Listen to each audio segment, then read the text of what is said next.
मेरा 20 साल का नौकर रामू हमेशा मेरे आगे पीछे घूमता रहता था। मैंने उसे छोटा समझा था, लेकिन एक दिन उसने मुझसे कहा, मालकिन, मुझे छोटा समझने की गलती मत कीजिए। उस रात जब मैंने उसे देखा तो मैं आश्चर्यचकित हो गई थी, क्योंकि उस रात रामू ने 20 साल के लड़के की तरह नहीं, बल्कि 30 साल के आदमी की तरह मेरा। हेलो दोस्तों, आज की इस अनोखी कहानी में आप सभी का स्वागत है। जब से रामू मेरे पास सोने लगा था, तब से मेरे शरीर में बदलाव आने लगे थे। मुझे लगा था कि रामू छोटा है और उसे कुछ समझ नहीं आता होगा, लेकिन धीरे धीरे उसके असली रंग मुझे दिखने लगे। मैंने कभी सोचा भी नहीं था कि 20 साल का लड़का मेरी तरह की 40 साल की महिला को इतना सुख दे सकता है। रामू 20 साल का था।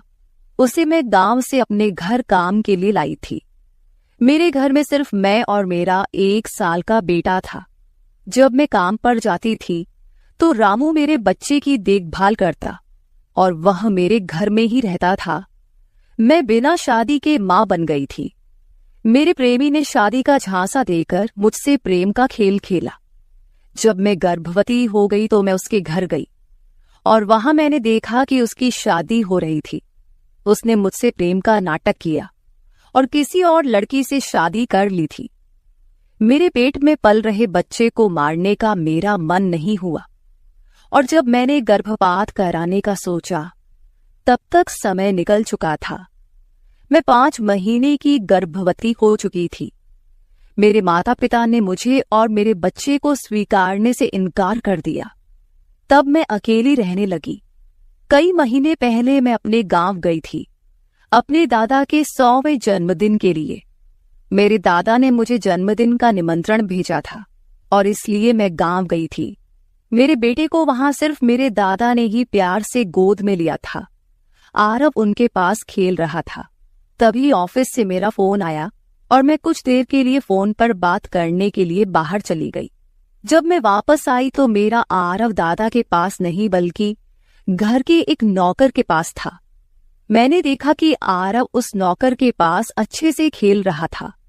मैंने अपने बच्चे को उस नौकर से लिया और वहां से जाने लगी। तभी उस नौकर ने मुझे रोका। वह कहने लगा, मालकिन, मुझे थोड़ी मदद चाहिए। मुझे पैसे की नहीं बल्कि काम की जरूरत है। उसने अपना परिचय दिया और कहा, मैं रामू हूं। मैं इस घर में गाय भैंस के गौशाले की सफाई का काम करता था, लेकिन अब बड़े साहब गाय भैंस बेचने की बात कर रहे हैं। अगर आपके पास कोई काम हो तो दीजिए। मुझे काम की बहुत जरूरत है। मेरे माता पिता भी मजदूरी करते हैं। मुझे काम की बहुत जरूरत है। तब मैंने कहा, मेरे बच्चे की देखभाल का काम है, लेकिन इसके लिए तुम्हें शहर चलना होगा। इस काम के लिए मैं तुम्हें 5,000 रुपये महीना दूंगी। रामू मेरे साथ शहर आने के लिए तैयार हो गया। आरव उसके साथ अच्छे से रहता था और यह देखकर मैंने रामू को अपने घर लाने का फैसला किया। रामू तब से मेरे घर में ही रहने लगा। उसने कहा कि हर 4 महीने बाद जब थोड़े पैसे जमा हो जाएंगे, तब वह अपने गांव जाएगा। रामू दिन भर मेरे बच्चे की अच्छे से देखभाल करता और घर के कामों में भी मेरी मदद करता। रामू को घर आए 1 महीना हो चुका था और इस 1 महीने में उसने मेरा दिल जीत लिया था। उसकी देखभाल से मेरे बेटे की सेहत भी सुधर गई थी। जो आरव मुझे परेशान करता था, अब वह रामू के हाथों से अच्छे से खाना खाता था। मैंने रामू को एक अलग कमरा दिया था। एक दिन रात में आरव बहुत रोने लगा। किसी भी तरह से वह शांत नहीं हो रहा था। बच्चे के रोने की आवाज सुनकर रामू मेरे कमरे में आया और उसने आरव को मुझसे ले लिया। रामू के पास जाते ही आरव शांत हो गया था। रात बहुत हो चुकी थी। आरव रामू को छोड़ नहीं रहा था, तो मैंने रामू को अपने कमरे में ही सोने के लिए कह दिया। सुबह जब मैं उठी तो आरव रामू से लिपटकर सो रहा था। उस रात के बाद से रामू आरव के लिए मेरे कमरे में सोने लगा।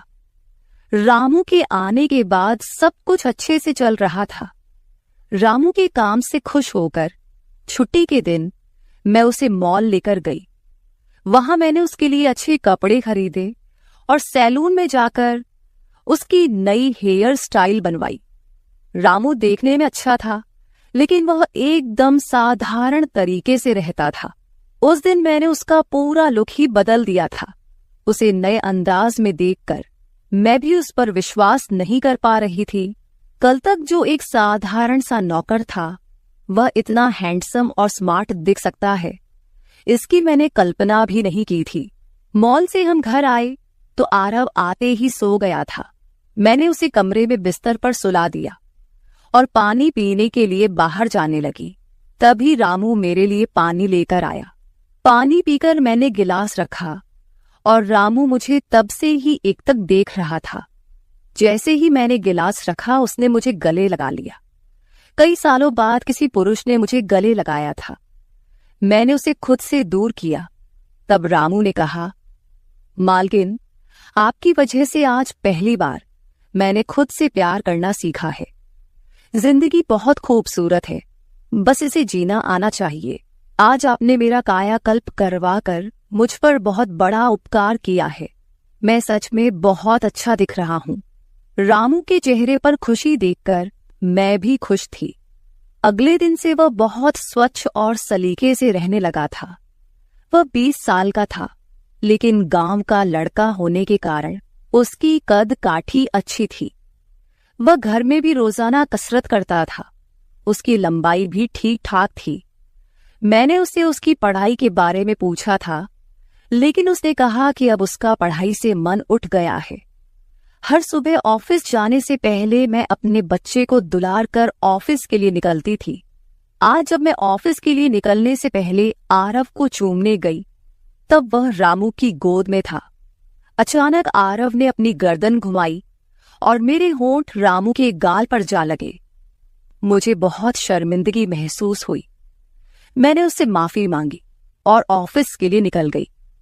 शाम को जब मैं घर आई, तब भी मैं रामू की आंखों में नजर नहीं मिला पा रही थी।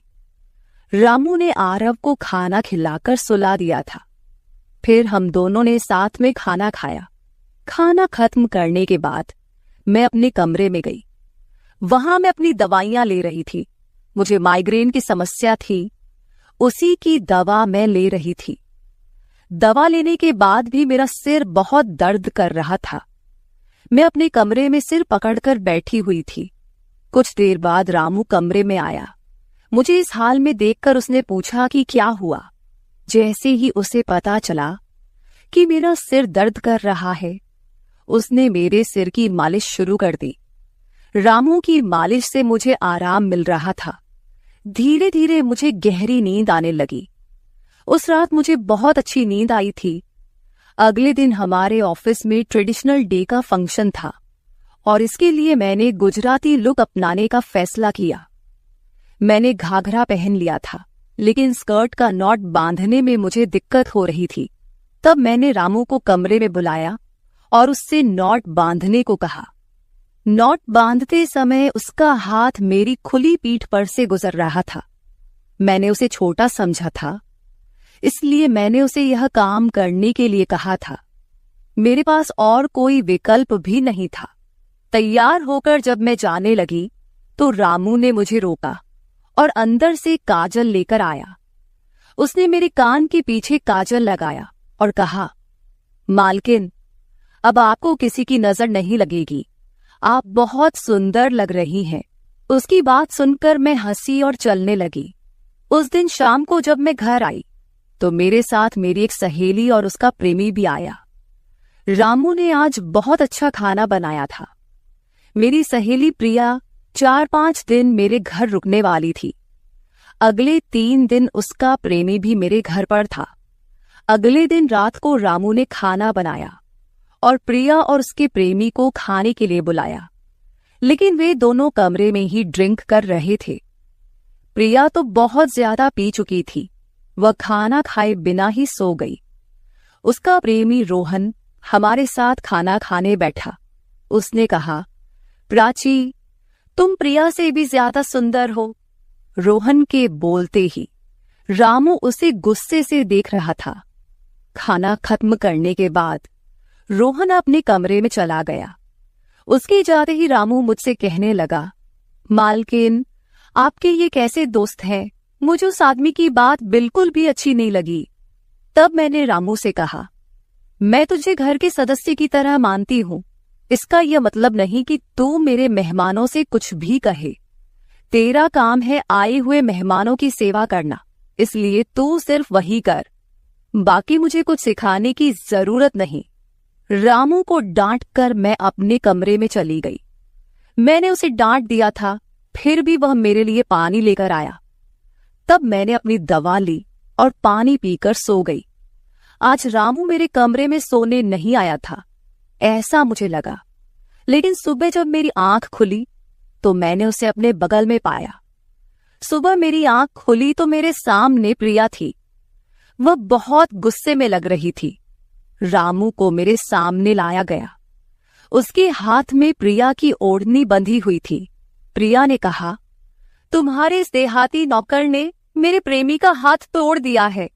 रामू बस सिर हिलाता रहा और बोला, मालकिन, मैंने कुछ भी नहीं किया।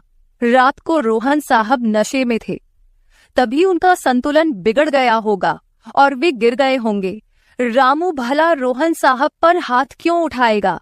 प्रिया अब भी नशे में लग रही थी, ऐसा मुझे लगा। रामू ने मेरे लिए उन दोनों से माफी मांगी। प्रिया और रोहन तभी वहां से चले गए। रामू मुझसे भी माफी मांगने लगा। मुझे पता था कि उसने कुछ नहीं किया था। आज मैंने छुट्टी ली थी क्योंकि कई दिनों से मैं बहुत व्यस्त थी। आज सोचा कि खुद के लिए थोड़ा समय निकालूं। नाश्ता करने के बाद मैं फिर से 1 घंटे के लिए सो गई।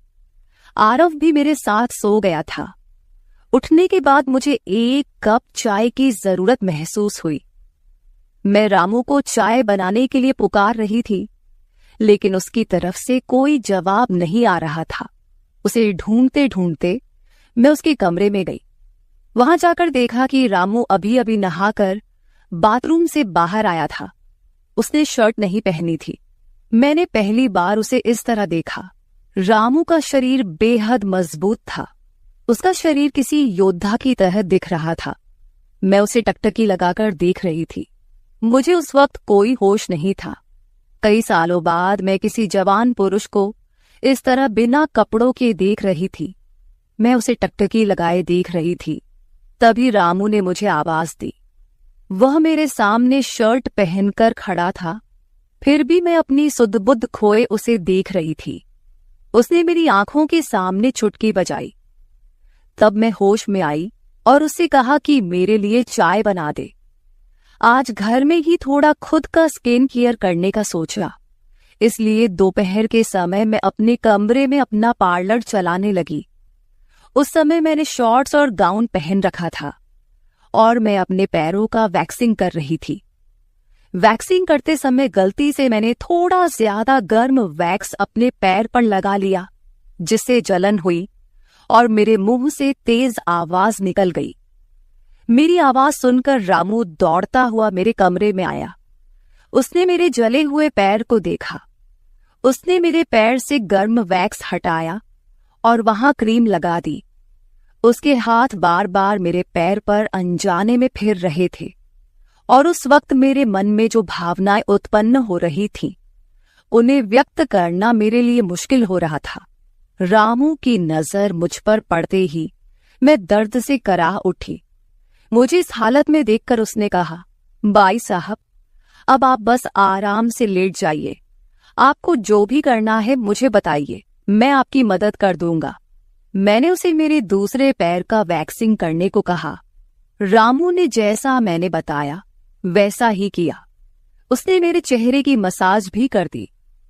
उसके स्पर्श से मुझे बहुत आराम मिला। आज का छुट्टी का दिन मेरे लिए आरामदायक बीता। रामू में हर गुण भरा हुआ था। वह किसी भी काम में पीछे नहीं था। आज रात मैंने उसे मेरे कमरे में सोने के लिए मना कर दिया। दिन भर मैं घर में नहीं होती, कम से कम रात को तो मुझे मेरे बच्चे के साथ अकेले समय बिताना चाहिए। हर बार रामू का आना मुझे पसंद नहीं था, इसलिए मैंने उसे कमरे में सोने के लिए मना कर दिया। इस तरह दिन बीतने लगे। कुछ दिनों तक रामू के बिना आरव रात को सो नहीं पाता था, लेकिन धीरे धीरे उसने रोना बंद कर दिया। मुझे अपने अंदर कुछ बदलाव महसूस होने लगे थे। सुबह उठते ही मेरा शरीर बहुत दुखने लगता था। अचानक ये सब क्यों हो रहा है, समझ नहीं आ रहा था। कुछ दिनों में मेरी शारीरिक पीड़ा इतनी बढ़ गई कि मुझे बिस्तर से उठने की भी इच्छा नहीं होती थी। तब मैंने ऑफिस से 1 हफ्ते की छुट्टी ले ली। कुछ दिनों आराम किया, शायद थोड़ा ठीक हो जाऊं। अब पूरा वक्त आरव रामू के साथ रहता था। जब उसे भूख लगती तो वह बीच बीच में मेरे पास आ जाता। आज मैं अपनी कमर पकड़कर बैठी थी। रात को रामू पानी लेकर मेरे कमरे में आया। मेरी कमर पर हाथ देखकर उसने समझ लिया कि मुझे बहुत तकलीफ हो रही है। रामू ने कहा, भाई साहब, अगर आपको कोई आपत्ति ना हो तो मैं आपकी कमर की मालिश कर देता हूं। मेरी कमर इतनी दुख रही थी कि मैंने उसकी मालिश के लिए हाँ कर दी, लेकिन उससे पहले मैंने अपने कमरे की लाइट बंद कर दी। छोटे 0 बल्ब की रोशनी में मेरी कमर उसे नहीं दिखेगी, इसलिए मैंने कमरे की बड़ी लाइट बंद करके 0 बल्ब जला दिया। वह जब मालिश कर रहा था, मुझे बहुत आराम मिल रहा था। मालिश करने से मेरी पीड़ा जैसे झट से गायब हो गई थी। मालिश करते समय रामू ने मुझसे पूछा, भाई साहब, आपको आरव के पिता की कभी याद नहीं आती? आप इतनी सुंदर और जवान होकर भी अभी तक अकेली क्यों हैं? उसके सवाल का मेरे पास कोई सही उत्तर नहीं था। मैंने उससे कहा कि शायद तुम्हारे सवाल का उत्तर मेरे पास नहीं है। उस सवाल पर वहीं विराम लग गया। रामू की मालिश से मुझे अच्छी नींद आ गई थी। अगले 2 दिन बाद वह तारीख थी जब मैंने अपने प्रेमी से मुलाकात की थी। आखिर वह दिन आ ही गया। उस दिन मैंने दिन भर अपने मन को किसी न किसी काम में व्यस्त रखने की कोशिश की, लेकिन रात के अंधेरे में मुझे अपने प्रेमी की बहुत याद आ रही थी। आज वह मेरे साथ नहीं था, लेकिन वह मेरे बच्चे का पिता था। आरव को देखकर मुझे रोज उसकी याद आती थी और आज मैं अपनी भावनाओं को छुपा नहीं पाई। मैं अपने कमरे में जोर जोर से रोने लगी। आरव पास में सो रहा था, इसका भी मुझे ध्यान नहीं रहा। मैंने आज अपनी दवाइयां भी नहीं ली थीं। रामू पानी लेकर मेरे कमरे में आया।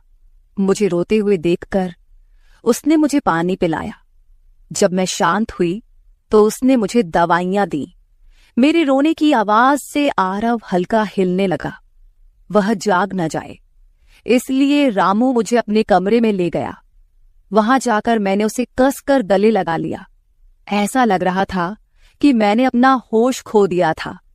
मेरा रोने का कारण सुनकर रामू भी शांत हो गया था। वह लगातार मेरे आंसू पोंछ रहा था। रोते रोते मैंने उसका कंधा पकड़ लिया। धीरे धीरे मैंने उसे और करीब खींच लिया। मैंने उससे कहा, रामू, आज की रात मैं तुम्हारे साथ बिताना चाहती हूं। तब रामू ने कहा, भाई साहब, मैं अभी छोटा हूं, मुझे कुछ भी नहीं आएगा। उसकी बात सुनकर मैंने उसे और पास खींच लिया। उस रात मैं उसके कमरे में थी, लेकिन सुबह जब मैं उठी तो वह मेरे पास नहीं था। उसकी शर्ट वहीं पड़ी हुई थी। जब मैं बाहर गई तो मैंने देखा कि रामू मेरे बच्चे को दूध और बिस्किट खिला रहा था। मुझे आरव का ख्याल नहीं आया था, लेकिन रामू ने नहीं भुलाया। उसने हम दोनों माँ बेटे को खुश कर दिया था। रात की थकान के बाद मैं सुबह देर से उठी थी। दिन भर रामू ने मुझसे नजरें नहीं मिलाईं। आज प्रिया मुझसे मिलने घर आई थी। वह रामू की तरफ देख भी नहीं रही थी। रामू ने उसे पानी दिया और कमरे से बाहर चला गया। थोड़ी देर बातें करने के बाद प्रिया जाने लगी। जाते समय उसने मुझसे कहा, जितनी जल्दी हो सके अपने नौकर को यहां से निकाल दो। वह दिखने में जितना मासूम लगता है उतना है नहीं। उसकी बात का मैंने खास ध्यान नहीं दिया। रोज की तरह रात को खाना खाने के बाद रामू ने मुझे पानी का गिलास मेरे कमरे में लाकर दिया और उसने आरव को भी सुला दिया था। आरव आज बाहर हॉल में झूले में सो रहा था। रामू उसकी देखभाल कर रहा था। मैंने अपने कमरे की लाइट बंद कर दी। और सो गई। कुछ समय बाद मुझे आरव की आवाज सुनाई दी। उसकी आवाज से मेरी नींद खुली। मैं उठने वाली थी कि तभी उसकी रोने की आवाज बंद हो गई। कुछ समय बाद मुझे अपने कमरे का दरवाजा खुलने की आवाज सुनाई दी। मैं चुपचाप सब देख रही थी। रामू मेरे कमरे में आया था। उसने मेरे पास आकर ये देखने की कोशिश की कि मैं सो रही हूं या नहीं, और फिर उसने मेरा मोबाइल उठाया। उसकी वह खोजबीन देखकर मैंने जल्दी से कमरे की लाइट ऑन कर दी। मुझे जागता हुआ देखकर वह चौंक गया। मैंने उसके हाथ से अपना मोबाइल छीन लिया। मैंने उससे कहा, रामू, ये सब क्या चल रहा है? तुम इस वक्त यहां क्या कर रहे हो? वह कुछ नहीं कहकर वहां से जाने लगा, लेकिन मैंने उसे इतनी आसानी से छोड़ने का इरादा नहीं किया था। मैंने उसे उसका वीडियो दिखाया जिसमें वह प्रिया के बॉयफ्रेंड पर हाथ उठा रहा था। उस दिन रोहन के मोबाइल का कैमरा गलती से चालू रह गया था और उसमें उनकी हाथापाई रिकॉर्ड हो गई थी। सुबह जब प्रिया मुझसे मिलने आई थी तब उसने मुझे वह वीडियो दिखाया था और तब से मैं रामू पर नजर रख रही थी। रामू, तुमने झूठ क्यों बोला? तुमने रोहन पर हाथ क्यों उठाया? तब उसने कहा, जो भी आप पर बुरी नजर डालेगा उसके साथ मैं यही करूंगा। मालकिन, उस रात जब रोहन नशे में था वो आपके कमरे में आया था। वो आपके साथ कुछ गलत करने की कोशिश कर रहा था और इसलिए मैंने उस पर हाथ उठाया। रामू की बात सुनकर मैंने कहा, ठीक है, मैं तुम्हारी बात मानती हूं, लेकिन तुम मुझे नींद की दवा क्यों दे रहे थे? आज मैंने तुम्हें मेरे पानी में दवा मिलाते हुए देखा है। तुम्हारी नजर मुझ पर थी और तुम जो चाहते थे वह मैंने तुम्हें दे दिया है। अब अपना हिसाब करो और गांव निकलो। मेरी बात सुनकर रामू बोला, मालकिन, आप जैसा सोच रही हैं वैसा कुछ भी नहीं हुआ है। कल रात मैंने आपके साथ कुछ भी गलत नहीं किया। मैंने आपके पानी में नींद की दवा मिलाई थी जिससे आप मेरे पास आते ही सो गई थीं और मुझे आपके साथ कुछ भी गलत नहीं करना था। कुछ दिन पहले मैंने आपको रात में फोन पर बात करते हुए देखा था। मैंने आपकी बातें सुनी थी। आप फिर से अपने उस प्रेमी से मिलने की तैयारी कर रही थी। आपकी मुलाकात आपके ही घर में तय हुई थी। मुझे यह सब पता था। आप उससे ना मिले इसलिए मैं आपको रात में नींद की दवा दे रहा था। वह व्यक्ति अब भी आपको धोखा दे रहा है। वह आपसे झूठ बोल रहा है। वह आपके बच्चे को आपसे छीनने के लिए आपके करीब आ रहा है। उसकी पत्नी को बच्चा नहीं हो सकता, इसलिए वह आपके पास आ रहा है। उसने अपनी पत्नी को तलाक नहीं दिया है। वह आपसे झूठ बोल रहा है। रामू, तुम हो कौन? तुम्हें यह सारी जानकारी कैसे मिली? तब उसने कहा, आपके बाबा साहेब ने मुझे आपका फोटो दिखाया था। मुझे आप पहली नजर में ही अच्छी लगी थी, लेकिन बाबा साहेब ने यह भी कहा था कि आप शादी के खिलाफ हैं। तब मैंने उनके साथ मिलकर यह प्लान बनाया। आपके दिल में अपनी जगह बनाने के लिए मैं यहां आया था, लेकिन यहां आने के बाद मैंने देखा कि बहुत से लोग आप पर बुरी नजर रखते हैं, इसलिए मैंने आपकी सुरक्षा करनी शुरू कर दी। रामू 20 साल का नहीं था। मेरा पहला शक सही निकला। वह 30 साल का था और एक अच्छी नौकरी पर था। उसने मेरे प्यार के लिए इतनी मेहनत की थी। रामू ने मेरे प्रेमी के बारे में जो भी कहा था वह सब सच था। रामू ने मेरे प्रेमी की सारी जानकारी सही निकाली थी। रामू जैसा ईमानदार पति और मेरे बच्चे का पिता मिलना मेरे लिए बहुत बड़ी बात थी। मैं अपने प्रेमी के धोखे के जाल में फंसने से बच गई थी। आज मैं विक्रांत उर्फ रामू के साथ बहुत खुश हूं। वह मुझसे और मेरे बच्चे से बहुत प्यार करता है। मेरे बाबा साहिब की वजह से आज मेरा परिवार शुरू हुआ। मुझे रामू जैसा पति मिला, ये मेरा सौभाग्य था। दोस्तों, जो आपसे सच्चा प्यार करता है वह किसी भी कठिनाई में आपका साथ नहीं छोड़ता। रिश्ते निभाने वाले को किसी वजह की जरूरत नहीं होती और रिश्ते तोड़ने वालों के लिए एक बहाना भी काफी होता है। तो दोस्तों, ये थी हमारी आज की छोटी सी कहानी। आपको ये कहानी कैसी लगी कमेंट करके जरूर बताएं। अगर आप ऐसी ही और भी इंटरेस्टिंग कहानियां सुनना चाहते हो तो चैनल को सब्सक्राइब जरूर कर ले और बेल नोटिफिकेशन ऑन कर ले ताकि आपको मेरी आने वाली हर वीडियो समय से मिल सके। कल मिलेंगे एक और वीडियो के साथ। धन्यवाद।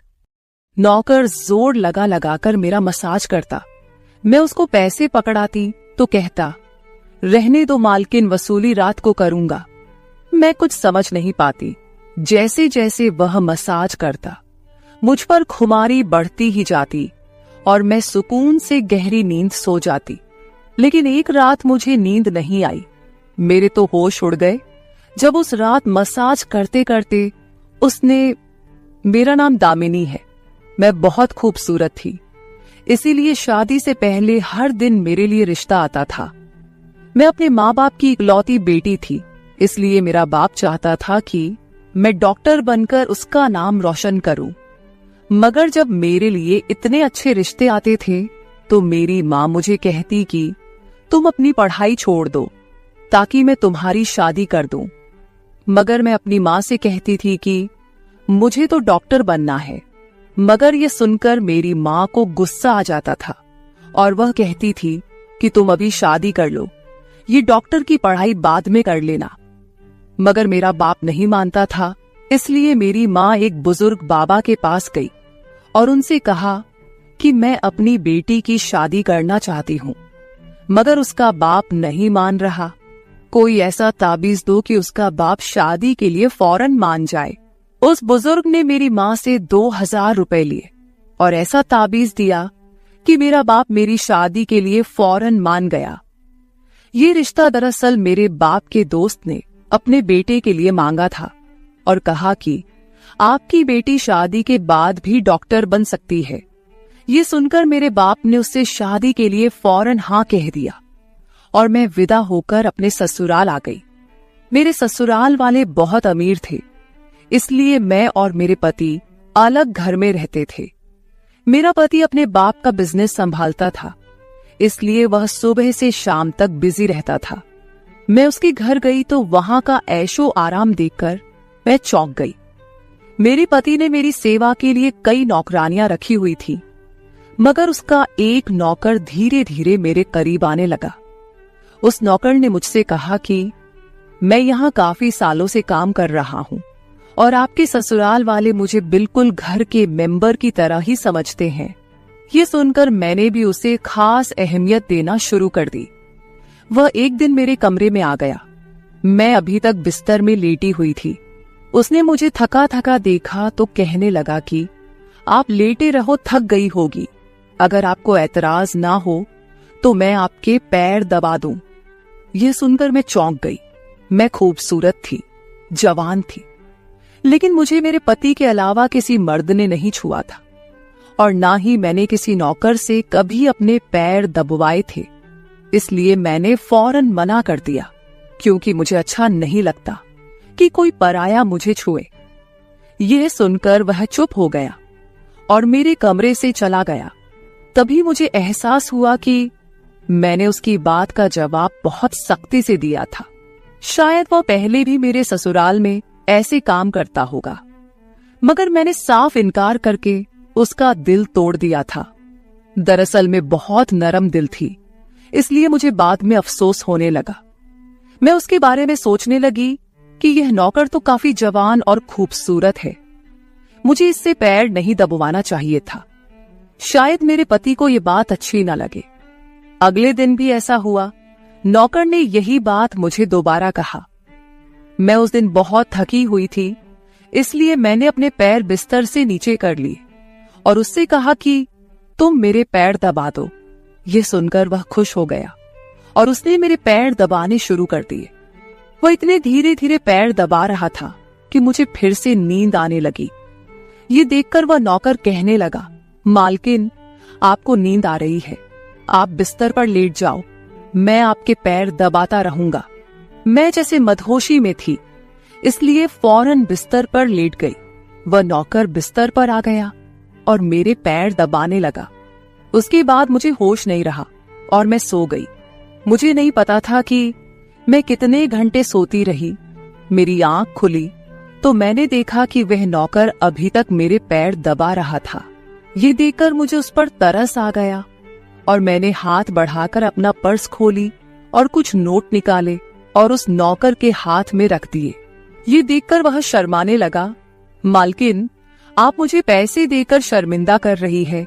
मेरी सैलरी अच्छी है, मुझे इन पैसों की जरूरत नहीं है। ये सुनकर मैंने उससे कहा कि यह पैसे तुम्हारी मेहनत के हैं। ये सुनकर उस नौकर ने मुझसे वह पैसे लिए और मेरे कमरे से निकल गया। मेरा पति रात को देर से आता था, इसलिए मैंने शाम को फिर उस नौकर को अपने कमरे में बुलाया और उसे कहा कि तुम्हारी मालिश से मुझे बहुत अच्छी नींद आती है, इसलिए जब तक मेरा पति घर नहीं आ जाता तब तक तुम मेरे कमरे में ही रहना। शायद नौकर को पैसे का लालच आ गया था, इसलिए वह मेरी बात सुनकर खुश हो गया और कहने लगा, मैं तो आपका मामूली सा नौकर हूँ, जैसा आप कहोगे मैं वैसा ही करूंगा। आपके पैर दबाता रहूंगा ताकि आपकी थकान उतर जाए और आपको सुकून मिले। ये सुनकर मैंने उससे कहा कि तुम्हारे हाथों में जादू है, इसलिए तो मेरी सारी थकावट उतर जाती है। एक दिन नौकर ने मुझसे कहा कि आपकी सास भी कभी कभी मुझसे मसाज करवा लेती थी। ये सुनकर मैं चौंक गई। मुझे मेरी सास ऐसी नहीं लगती थी, मगर वह नौकर झूठ बोलने वाला नहीं लगता था। मुझे ससुराल आए 1 महीना होने वाला था, इसलिए मैंने नौकरों को परख लिया था। वह मुझे हर बात सच ही कहता था। मेरे घर में नौकरानियां भी काम करती थी, मगर वह झूठी और बेईमान थी। वह मुझसे जो बात सुन लेती थी उसे पूरे मोहल्ले में मशहूर कर देती थी, इसलिए मैं उन्हें अपने कमरे में नहीं आने देती। ये नौकर इस घर का पुराना नौकर था, इसलिए मैं उस पर भरोसा करती थी। नौकर भी मेरे कमरे में आता था, मगर अपनी नजरें झुकाकर रखता था। वह मेरे जिस्म को हाथ लगाता, मगर उसकी नीयत खराब न थी। ऐसा हर रात होता था। एक दिन मैंने अपने पति से कहा कि जब से हमारी शादी हुई है हम कहीं घूमने फिरने नहीं गए। ये सुनकर मेरे पति ने कहा कि जब से हमारी शादी हुई है तुम भी तो हर वक्त नींद में रहती हो। मैं रात को घर आता हूँ तो तुम गहरी नींद में होती हो। दिन को मेरे पास वक्त नहीं होता और रात को मेरे घर आने से पहले तुम सो जाती हो। ये सुनकर मैं अपने दिल में सोचने लगी कि यह सब नौकर की मालिश की वजह से हो रहा था। मेरे पति की शिकायत सही थी। मुझे रोज रात को अपने पति के लिए जागना चाहिए था। उस दिन मैंने फैसला किया कि आज रात जब नौकर मुझे मालिश के लिए कहेगा तो मैं इनकार करूंगी, ताकि मुझे नींद ना आए और मैं अपने पति के आने तक जागती रहूं। शाम हुई तो मैंने नहाकर खुद को खूब तैयार किया और दुल्हन बनकर बिस्तर पर बैठ गई। नौकर मेरे कमरे में आया तो उसने मुझे मालिश के लिए पूछा, मगर मैंने साफ इनकार कर दिया। मेरी बात सुनकर वह कुछ उदास हो गया और वापस चला गया। कुछ देर बाद नौकर मेरे कमरे में आया तो उसके हाथ में दूध का गिलास था। मैंने खाना नहीं खाया था, इसलिए फौरन दूध पी ली और अपने पति का इंतजार करने लगी, मगर मुझे नींद आ गई और मैं सो गई। सुबह में जागी तो नौकर फौरन मेरे कमरे में आया और कहने लगा, मालकिन आपके लिए नाश्ता लेकर आऊं। ये सुनकर मैंने अपने पति के बिस्तर की तरफ देखा, वह खाली था। ये देखकर नौकर कहने लगा, मालिक को जरूरी काम था, वह नाश्ता करके चले गए। ये सुनकर मेरा मूड खराब हो गया। मैं रात भर उसका इंतजार करती रही, मगर वह सुबह होते ही ऑफिस चला गया। मैंने नौकर से कहा कि मेरे लिए चाय ले आओ। नौकर कमरे से बाहर निकल गया। तभी मैंने अपने जिस्म की तरफ देखा तो चौंक गई। रात को मैंने दुल्हन का कपड़ा पहना हुआ था, मगर अब मेरे जिस्म पर कोई और कपड़े थे। मगर मैंने अभी जेवरात पहने हुए थे। मेरा सर भारी होने लगा। मुझे ये सोचकर चक्कर आने लगे कि रात को मेरे साथ क्या हुआ था और मेरे कमरे में कौन था और उसने मेरे साथ क्या किया था, मगर मुझे कुछ याद ना आया। मेरा दिल घबराने लगा और मैंने अपना सर पकड़ लिया। मेरा पूरा जिस्म दर्द कर रहा था, इसलिए नौकर चाय लेकर आया तो मैंने उससे कहा कि मेरा जिस्म दबा दो। यह सुनकर वह बिस्तर पर आ गया और मुझे दबाने लगा। उस दिन मैं देर तक बिस्तर पर पड़ी रही। उस दिन मेरे पति अचानक घर आ गए। मैंने उसे देखा तो उस पर बरस पड़ी। मैं रात को तुम्हारे लिए दुल्हन बनकर जागती रही, मगर तुम नहीं आए। ये सुनकर मेरे पति कहने लगे, मैं रात को कमरे में आया तो तुम गहरी नींद में थी, इसलिए मैंने तुम्हें नहीं जगाया। ये सुनकर मैं चौंक गई, मगर मेरे कपड़े किसने बदली किए और नींद पूरी होने के बावजूद मेरा जिस्म क्यों दर्द कर रहा है? मैं उलझ गई थी। मेरे पति कहने लगे, अच्छा ठीक है, मूड खराब करने की जरूरत नहीं है। मुझे आज रात एक काम के सिलसिले में बाहर जाना है, इसलिए देर हो जाएगी, मगर अभी मेरे पास 3-4 घंटा फ्री है। अगर तुम कहो तो हम अभी कहीं बाहर जा सकते हैं। ये सुनकर मेरा मूड खुद ब खुद ठीक हो गया और मैं सारी रात वाली बातों को भूलकर खुश हो गई। शादी के बाद यह पहला मौका था कि मैं अपने पति के साथ कहीं बाहर जा रही थी। मैं जल्दी जल्दी तैयार होने लगी, जबकि मेरा पति गाड़ी में बैठकर मेरा इंतजार करने लगा। उस वक्त नौकर मेरे कमरे में आ गया और मुझसे पूछा, मालकिन आप कहीं जा रही हैं क्या? ये सुनकर मैंने उससे कहा कि हाँ, मगर तुम क्यों पूछ रहे हो? ये सुनकर नौकर कहने लगा, मैं आपका नौकर हूं, मगर आपको यही सलाह दूंगा कि आप बाहर नहीं जाओ, क्योंकि आपका जिस्म थक जाएगा। ये सुनकर मुझे गुस्सा आ गया और मैंने उससे कहा कि तुम मेरे नौकर हो, मेरे पति बनने की कोशिश मत करो। ये कहकर मैं बाहर चली गई। न जाने मुझे किस बात पर गुस्सा आ गया था। मैंने उस नौकर को खूब खरी खरी सुना दी। वह भी अपनी औकात जान गया था। तभी तो मैं जब घर आई तो वह मेरे सामने नहीं आया। मेरे पति मुझे गेट पर उतारकर वापस बाहर जा चुके थे। जबकि मैं अंदर आई तो मेरा सारा जिस्म बुरी तरह दुख रहा था। शायद मेरे जिस्म को मालिश की आदत हो गई थी। तभी तो रात होते ही वह मालिश के लिए तड़पने लगता था, लेकिन मैंने उस नौकर को नाराज कर दिया था, इसलिए आज वह मेरी मालिश करने नहीं आया। मगर मुझे उसकी जरूरत थी, इसलिए मैंने एक नौकरानी को बुलाया और उस नौकर को बुलाने को कहा। थोड़ी देर गुजरी थी कि वह नौकर मेरे कमरे में आ गया, मेरे बिस्तर पर बैठ गया और चुपचाप मेरे पैरों को दबाने लगा। यह देखकर मुझे शर्मिंदगी हुई। मैंने उसे इतना बुरा भला कहा, मगर उसने मेरी बात को बिल्कुल बुरा नहीं माना। मैंने उसे चुप देखा तो कहने लगी, मुझे उस वक्त पता नहीं क्या हो गया था, इसलिए मैंने तुम्हें खरी खरी सुनाई।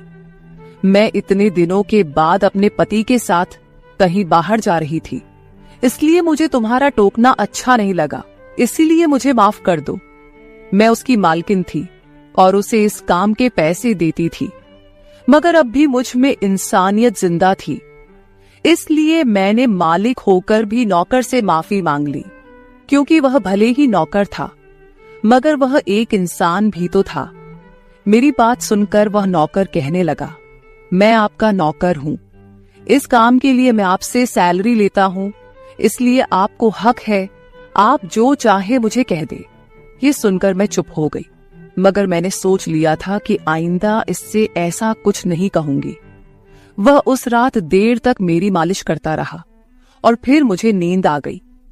मुझे नहीं पता था कि नौकर मेरे कमरे से कब निकला और कब मेरे पति घर पर आए।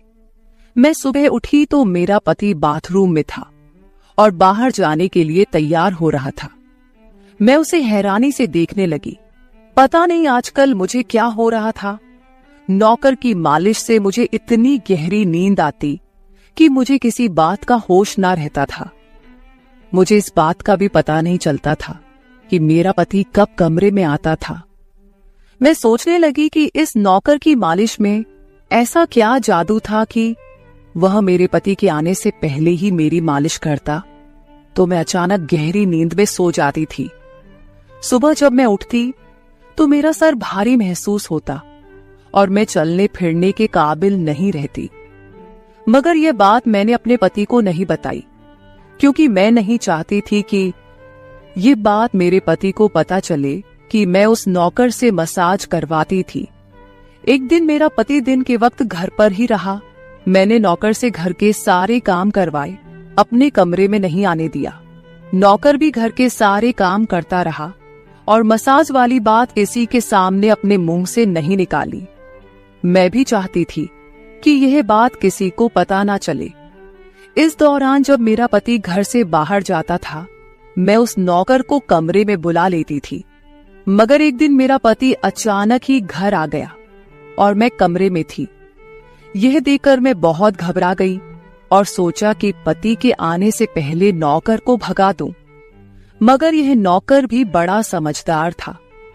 मेरे पति के आने से पहले दूसरे काम पर लग गया और मेरे पति को कुछ पता नहीं चला। मैं मसाज घर की नौकरानियों से भी करवा सकती थी, मगर उस नौकर के हाथ में क्या जादू था कि मैं उसे हर रोज अपने कमरे में बुला लेती थी। मुझे पता नहीं क्या हो जा रहा था। जिस रात मैं नौकर से मसाज नहीं करवाती थी, उस रात मेरे पूरे जिस्म में दर्द हो जाता था। सुबह में जागती तो मेरा सर भारी हो जाता था और मुझे थकान भी हो जाती थी। एक रात मैंने नौकर से मालिश करवाई और गहरी नींद सो गई। सुबह मेरी आंख खुली तो फिर से मेरे कपड़े चेंज हो चुके थे। ये क्या माजरा था? ऐसा कौन करता था? क्या मेरा पति मेरे साथ ऐसा कर रहा था? मैं सोच में पड़ गई। मैंने शीशे के सामने जाकर देखा तो चौंक गई। मेरे पूरे जिस्म पर लाल निशान पड़ गए थे। यह कैसे निशान थे? मैं अपने जिस्म पर हाथ फेरने लगी। मैं जैसे उस निशान को मिटाना चाहती थी, मगर ऐसा न हुआ। अगले दिन फिर मैंने अपने जिस्म को देखा कि निशान खत्म होने के बजाय फैलने लगे थे। मैं घबरा गई। तभी मेरे कमरे में नौकर आ गया और उसने मुझे मालिश को कहा। मैं उस निशान को छुपाना चाहती थी, इसलिए उसे कहा कि आज तुम सिर्फ मेरे पैर दबा दो। उसने मुझसे कुछ नहीं पूछा, मगर मैं अंदर ही अंदर डर रही थी। किसी दिन मेरे पति ने यह निशान देख लिए तो मैं उसे क्या जवाब दूंगी। मैं ये सोच सोचकर थक चुकी थी, इसलिए मैंने तकिए पर पैर रख दिए। नौकर मेरा मसाज करने लगा। मेरी आंखें नींद से बंद होने लगी थी। तभी मुझे नौकर ने ऐसी बात कह दी जिसे सुनकर मेरे होश उड़ गए। उसने मुझसे कहा, मालकिन आप मुझे बहुत अच्छी लगती हो। मेरी आंखें बहुत बोझल होने लगी थी। मुझे उसकी बात समझ नहीं आई और फिर मैं गहरी नींद सो गई। सुबह मेरी आंख खुली तो मेरा पति भी बिस्तर में लेटा हुआ था। मेरा सर भारी हो रहा था और जिस्म दर्द से छूट रहा था, मगर उसके बावजूद मैं अपने पति के करीब गई और उसे धीरे से उस निशान के बारे में बता दिया। मैंने सोचा कि यह निशान बढ़ रहे थे, इसलिए मुझे यह बात अपने पति को बता देनी चाहिए। ये सुनकर मेरे पति ने मेरे जिस्म से कपड़ा हटाया तो वह उछल पड़ा। वह मुझसे दूर हो गया और कहने लगा, तुमने मुझे धोखा दिया है, बेवफाई की है और तुम्हें उसी की सजा मिली है। यह कोई बीमारी नहीं है, बल्कि तुम्हारा गुनाह है। मुझ में क्या कमी थी जो तुमने दूसरा मर्द तलाश कर लिया? मैं काम में बिजी था, मर तो नहीं गया था कि तुमने एक और चक्कर चला लिया। यह सुनकर मैं हक्का बक्का रह गई। मैंने उससे कहा कि यह आप कैसी बातें कर रहे हैं, मैं बेकसूर हूं। मगर मेरा पति हंसने लगा और कहने लगा, ये निशान बता रहे हैं कि तुम गुनहगार हो, इसीलिए मेरे घर से निकल जाओ। मैं तुम्हें तलाक के पेपर भेज दूंगा। उसने मुझे धक्के मार मार कर घर से निकाल दिया। मैं रोते हुए अपने माँ बाप के घर आ गई और उन्हें अपनी बेगुनाही का यकीन दिलाया। वे मेरे अपने थे, इसलिए उन्होंने यकीन कर लिया। उन्होंने कहा कि वह मेरे पति से बात करने जाएंगे, मगर उनके जाने से पहले ही तलाक के कागज आ गए और मेरी हंसती मुस्कुराती दुनिया उजड़ गई। मैं इसका जिम्मेदार किसको ठहराती? कोई भी तो नहीं था। मैं कई दिनों तक रोती रही। मुझे ऐसा लगने लगा था जैसे मैं मरने वाली थी। एक दिन मेरी माँ मेरे कमरे में आई और कहने लगी कि तुमसे कोई मिलने आया है। मैं भागकर गई कि शायद मेरे पति आए हो, उसे मेरी बेगुनाही का एहसास हो गया हो। मगर वहां मेरा पति नहीं था, बल्कि वही नौकर था जो उसके घर काम करता था। मैंने उसे आने का कारण पूछा तो वह कहने लगा, मैं आपके उन निशानों के बारे में जानता हूं। ये सुनकर मैं चौंक गई। मैंने उसको कसकर पकड़ा और उसकी शर्ट का बटन एक झटके से खोल दिया। मुझे अब समझ आया कि मेरे पति ने मुझ पर इतने गंदे इल्जाम क्यों लगाए थे। ये कहकर मैंने नौकर के सीने पर मुक्के मारने शुरू कर दिए। मैंने कहा, ये निशान मेरे जिस्म पर कैसे आए? तुमने मसाज के बहाने मेरे साथ क्या क्या किया था? मुझे सच सच बताओ।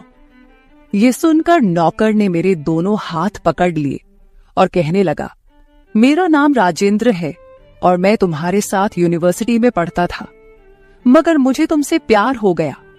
मैं भी डॉक्टर बनना चाहता था और मैंने सोचा था कि जब हम दोनों डॉक्टर बन जाएंगे तो मैं तुम्हारे बाप से तुम्हारा हाथ मांग लूंगा।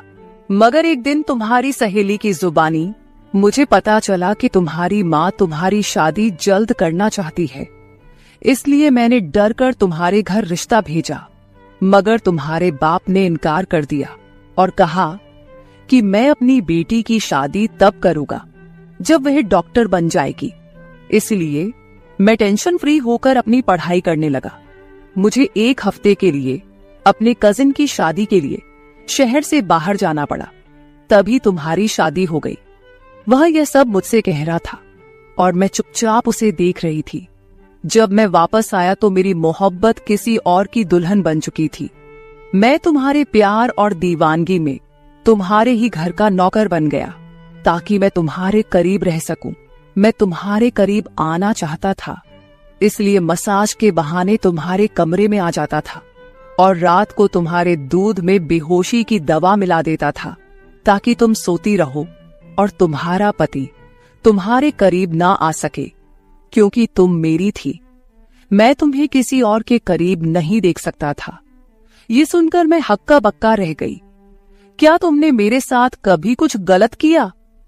ये सुनकर उसने मेरा हाथ अपने सर पर रख लिया और कहा, मैं तुमसे प्यार करता था, इसलिए तुम्हारी इजाजत के बगैर मैं तुम्हारे साथ कुछ नहीं करना चाहता था।